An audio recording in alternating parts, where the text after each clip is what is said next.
Sei lá, fiquei empolgada por esse episódio.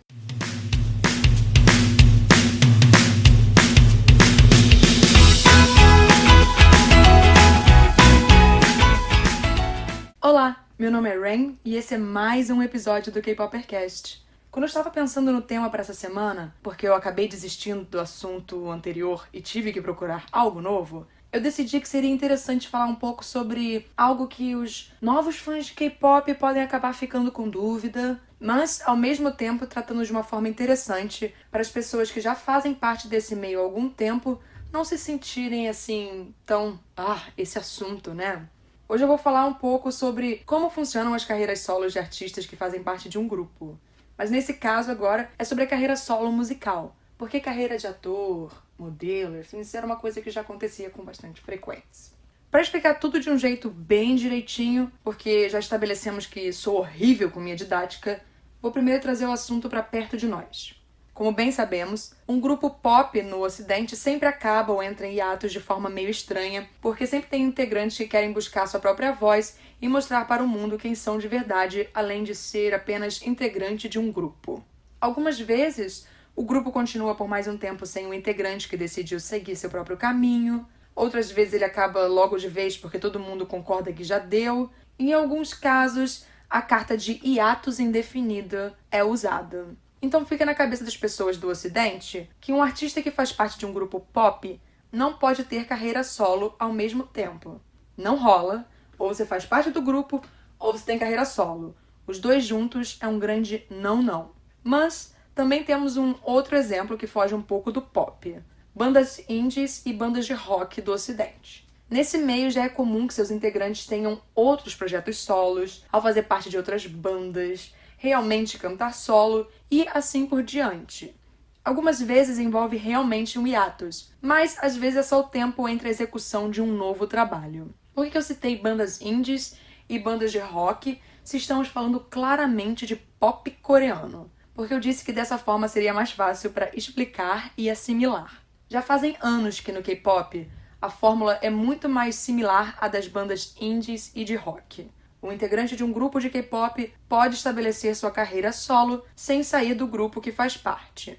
Raramente funciona o lance de uma agência gerencia a carreira do grupo e a outra a do artista solo. Em sua grande maioria, isso tudo acontece dentro da mesma agência porque é de interesse da agência que isso aconteça. Vale lembrar que ao assinar um contrato, o artista é praticamente visto como posse da empresa. Então é uma situação muito complicada. Porque às vezes o artista não está fazendo a música que gosta porque a agência tem todo o controle, ou o artista consegue se ver mais solto para trabalhar em algo que gosta em sua empreitada solo, que seria para explorar algo diferente do que ele já faz no seu grupo. Praticamente o mesmo que acontece em subunidades, mas isso já é uma conversa para um outro dia. Vamos voltar agora para a primeira geração do K-pop, fazer uma viagem ao tempo, porque afinal nós temos que entender mais ou menos onde isso tudo começou. Nenhum grupo da primeira geração teve integrantes fazendo carreira solo enquanto estavam fazendo parte de seus grupos. Todos os integrantes apenas começaram as carreiras solos depois de saírem de seus respectivos grupos ou do contrato terminar com suas agências, com exceção de um. Sim, eu vou chamar ele de Paciente Zero. Vamos falar sobre Shinhwa, um dos maiores grupos de K-pop da primeira geração e que ainda está ativo lançando música nova e comemorando 21 anos desde seu debut. Quando todos os integrantes saíram da SM Entertainment e todo mundo, em conjunto, assinou com uma nova agência e eles tiveram que esperar o processo judicial contra a SM para poderem utilizar o nome Shinhwa, os integrantes tiveram um tempo para explorar novas coisas. Alguns participaram de projetos musicais, outros foram atuar em doramas, e aí temos Lee Min-woo. Min-woo é o nosso paciente zero, ou melhor, o ídolo zero, porque ele se tornou o primeiro integrante do Shinhwa a fazer um debut solo, e não só isso, ele também se tornou o primeiro ídolo coreano que ainda estava dentro de um grupo a fazer sua estreia solo. Isso foi em 2003. Gente, faz muito tempo. O que acontece é que naquela época, as pessoas só estreavam solo depois que o grupo acabava de vez. Depois dele, o vírus foi espalhado e todo mundo começou a debutar integrante em carreira solo. Mentira, desculpa, eu só quis fazer essa piada. É que eu sempre acho importante reforçar que a estreia de integrantes de grupos como artistas solos vem se tornando uma atividade mais forte nos últimos anos. Isso não era tão comum. Artistas solos dentro do K-pop, num geral, sejam eles dentro de grupos ou não, também não era uma coisa tão frequente. Hoje em dia, que tá mais. Eu nunca vou esquecer, por exemplo, de quando a SM anunciou em 2013 o debut de seu mais novo cantor masculino solo. A agência não lançava desde 2001 um artista masculino solo, e todo mundo ficou muito feliz ao ver o Henry, que na época fazia parte do Super Junior M, finalmente ganhando seu merecido espaço. Falar sobre o Henry e o Super Junior é uma questão que um dia eu espero tratar com muito carinho e explicar pra vocês isso, porque é algo que me irrita, mas é algo que eu acho que é de interesse de todos. 2013 nem faz tanto tempo assim, né? Exato. Mas de 2001 para 2013 teve muito chão. Muitas oportunidades para outros cantores. Mas voltando. Depois do Minwoo, os outros integrantes do Shinhwa também começaram a fazer suas estreias solos. Aí depois disso, vendo a recepção do público a essa novidade, outras agências começaram a fazer o mesmo. Afinal, isso era apenas a oportunidade de faturar mais dinheiro em cima de seus artistas.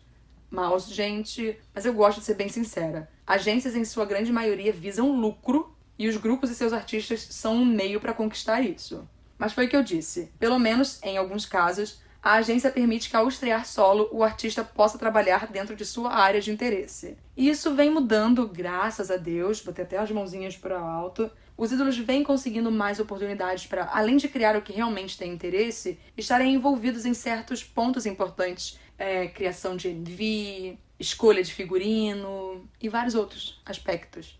No lado dos grupos femininos, eu realmente fiquei muito incerta sobre qual foi a primeira integrante feminina de um grupo a debutar solo. Eu tentei muito, mas muito aqui me lembrar. Eu pesquisei, eu não consegui achar nada. Mas eu não vou dar 100% de certeza porque eu posso estar errada, ok? Tá combinado? Se alguém lembrar, me grita. Se alguém falar que você tá errada, me fala também. Eu crio um PS na descrição. Mas eu diria que a Hyuna, quando integrante do 4Minute, ela foi a primeira artista mulher a debutar solo.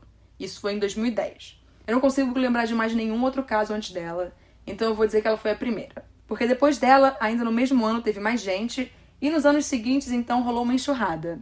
Agora, se lembra que eu disse que nos últimos anos isso se tornou mais frequente? Não só o mercado ficou muito mais receptivo, como também existem outros fatores. A maioria dos grupos da segunda geração estavam e estão chegando ao fim. Os grupos masculinos precisam lidar com a rotatividade dos integrantes indo pro exército. E a oportunidade de estrear o integrante como um artista solo é muito boa para não só manter o artista ativo, como também para faturar.